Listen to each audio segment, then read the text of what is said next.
There's a conversation happening inside Black America right now. It is not a comfortable one. It is not the kind of conversation that fits neatly into a social media post or a political speech.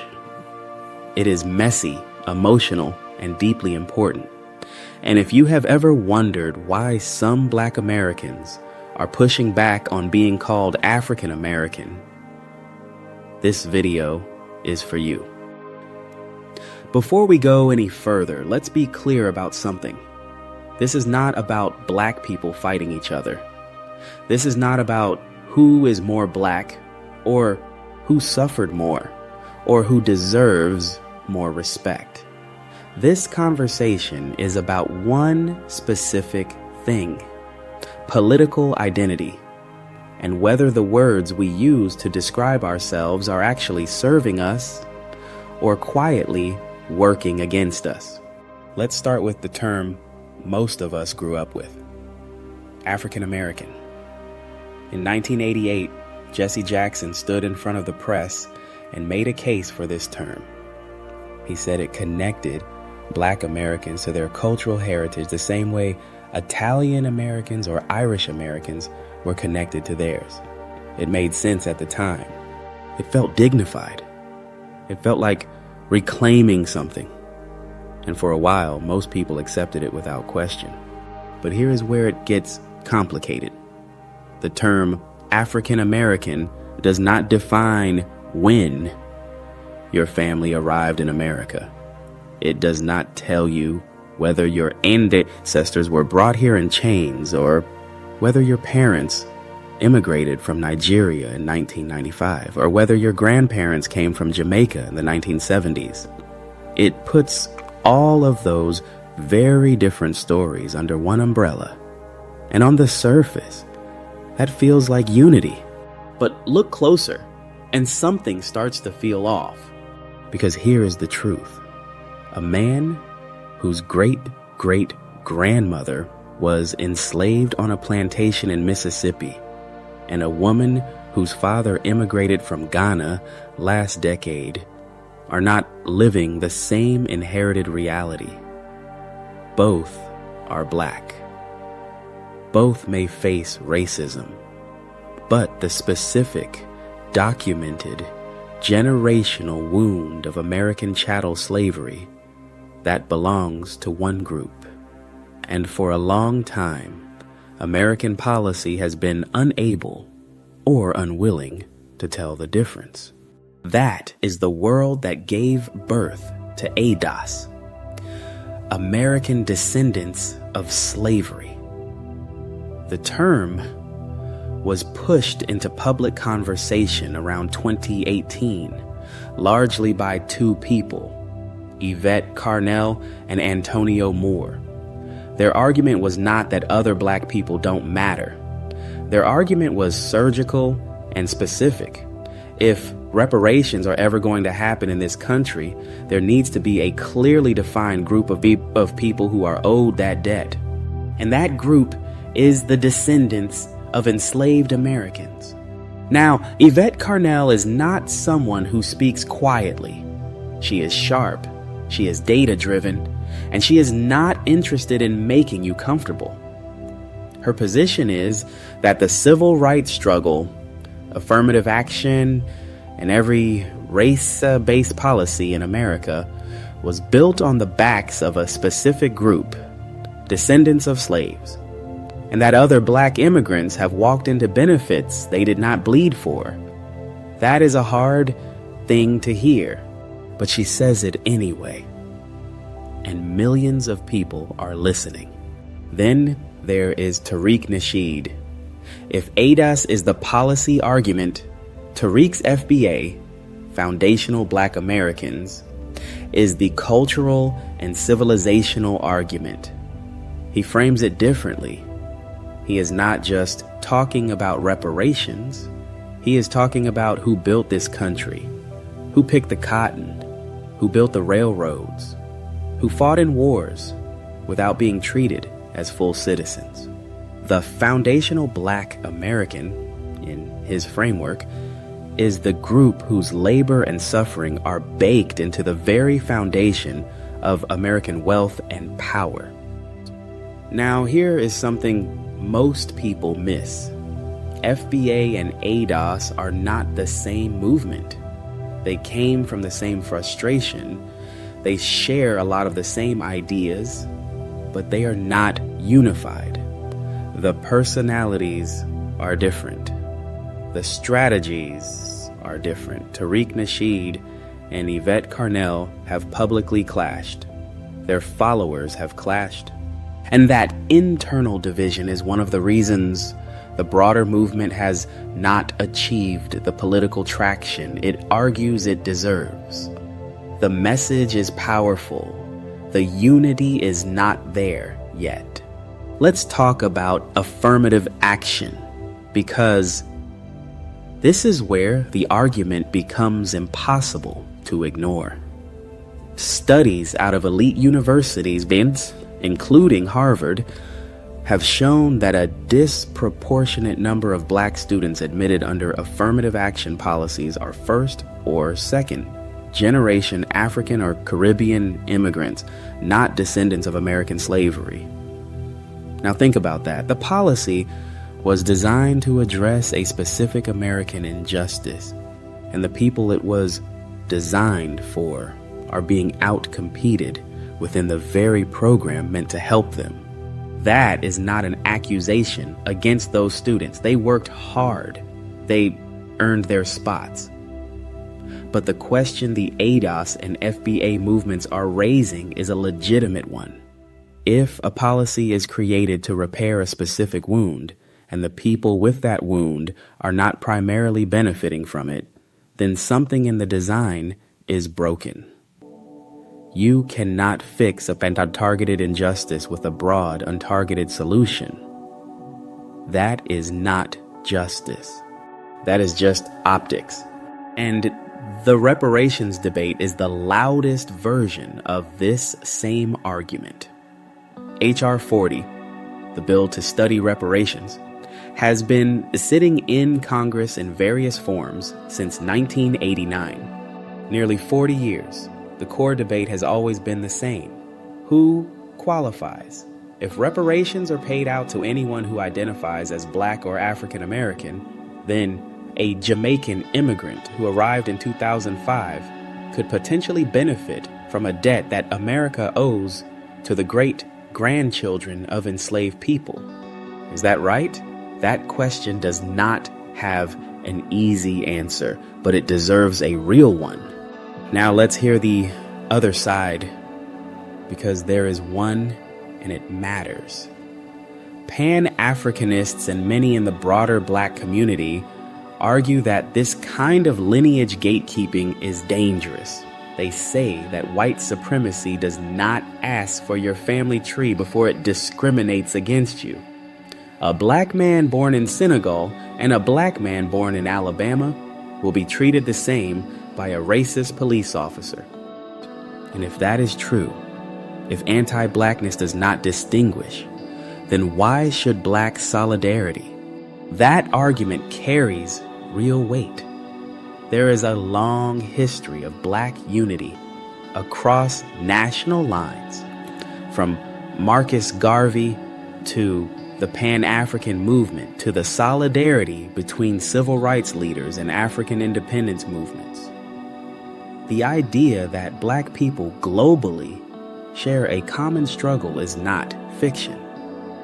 It is documented history. And some people genuinely believe that fracturing that solidarity over lineage is handing a weapon to the very forces that oppress all Black people. But here is where the FBA and ADOS movements push back hard. Solidarity is not the same as erasure. You can stand with all Black people globally and still acknowledge that a specific group of people in America is owed a specific debt. These two things are not mutually exclusive. The problem, they argue, is when solidarity becomes a way to avoid accountability. When the word unity is used to shut down a legitimate reparations claim, it is no longer unity. It is silence with a nicer name. Let's talk about the immigrant tension directly, because this is the part of the conversation that makes people the most uncomfortable. Some members of the ADOS and FBA communities have said things about African and Caribbean immigrants that have been perceived as hostile, even xenophobic. And that perception has cost the movement allies. The line between we are a distinct group with distinct claims and you don't belong here is a thin one. And not everyone has walked it carefully. At the same time, dismissing the entire ADOS and FBA argument because some of its loudest voices have said offensive things is also not honest. Every movement has its fringe. The core intellectual argument that descendants of American slavery represent a unique political constituency with a unique claim does not rise or fall based on the worst tweets from its supporters. Judge the argument, not just the behavior of every person who holds it. Here's something that rarely gets said out loud. Many African and Caribbean immigrants themselves are conflicted about this. Some privately agree that the reparations argument should be lineage specific. Some have said that they immigrated to America and benefited from a path that was paved by Black Americans who suffered and organized and died for civil rights. They did not earn that path. They walked into it. Acknowledging that is not self-deprecation. It is honesty. And honest conversations are the only ones worth having. Now, here is the bridge that this channel's viewers will already feel. In our last video, we talked about African kings and African merchants who participated in the transatlantic slave trade, who sold their own people. If you watch that video, you already understand that the story of Black Americans is not simply Africa to America. It is more painful than that. It is a story of a people who were not just captured by strangers, but in many cases, handed over by their own. That history matters here because the descendants of those who were sold, who crossed the Middle Passage, who survived American slavery, who were denied freedom for 2.5 centuries, they are not simply African Americans in the broad cultural sense. They are a specific people with a specific wound and a specific claim. Calling them the same thing as someone whose family voluntarily immigrated decades later is not just imprecise. It is a form of erasure, even if unintentional. The word African American was meant to restore dignity. And in many ways it did. But language has consequences. When a term becomes too broad to mean anything specific, it loses its political power. And for a community still waiting on a debt that has never been paid, political power is not a luxury. It is survival. The question is not whether African American is a bad term. The question is whether it is the right tool for every job it is being used for. There are real people behind all of this, not just politicians and intellectuals and YouTube commentators. Real families. A grandmother in Alabama whose hands still carry the memory of what her grandmother told her. A father in Atlanta who cannot build generational wealth because the system was designed deliberately to prevent it. A young man applying to college, qualified but somehow still at a disadvantage in a country his ancestors literally built. These are not abstract debates. They are lived realities. And then there is the question of identity itself. What does it mean to be something? FBA and ADOS are saying it means something specific to be a descendant of American slavery. Not better, not worse, specific. There is a difference between a people who chose to come to America and a people who were brought here against their will, stripped of their language, their names, their religion, their families, and then told to be grateful for freedom that was a century too late and incomplete even then. Some people will watch this video and feel that these distinctions create division, and that is a fair concern to hold. But here's the question worth sitting with. Is the division being created by naming these differences? Or was the division always there, quietly underneath the surface?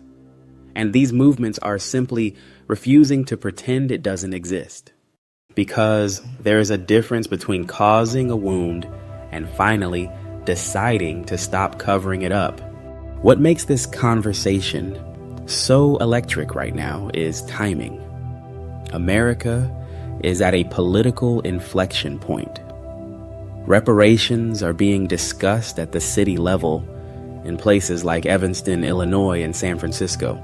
The 2020 racial reckoning opened doors that had been closed for decades. And into that moment, ADOS and FBA are saying, do not let this opportunity pass without getting specific.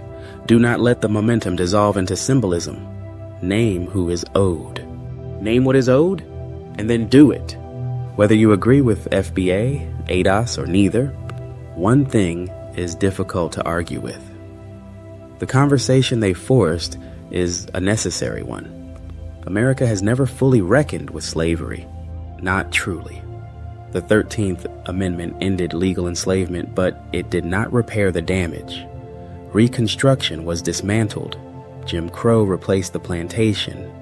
Redlining replaced Jim Crow. The names change. The wealth gap does not. Somebody built this country, and somebody is still waiting to be paid.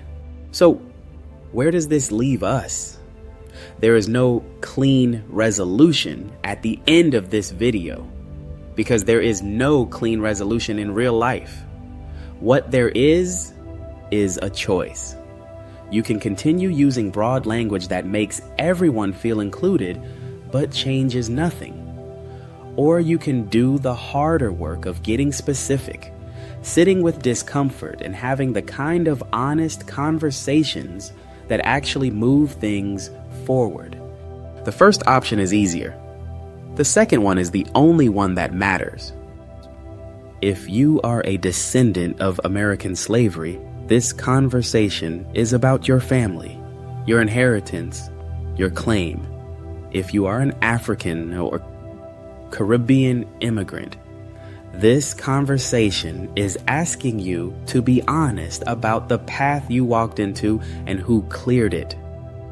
If you are none of those things and you are watching, then this conversation is asking you a simpler question. Are you willing to listen? Not to agree with everything, just to listen. Because the truth does not get easier by being avoided. This has been part 3 of our ongoing series on the hidden history that shaped Black identity in America. If you have not watched the previous 2 parts, the links are below. And trust us, they will reframe everything you just heard. Subscribe if this kind of honest, unfiltered history is what you are here for. Because we are just getting started. And the next conversation is going to be even harder than this one.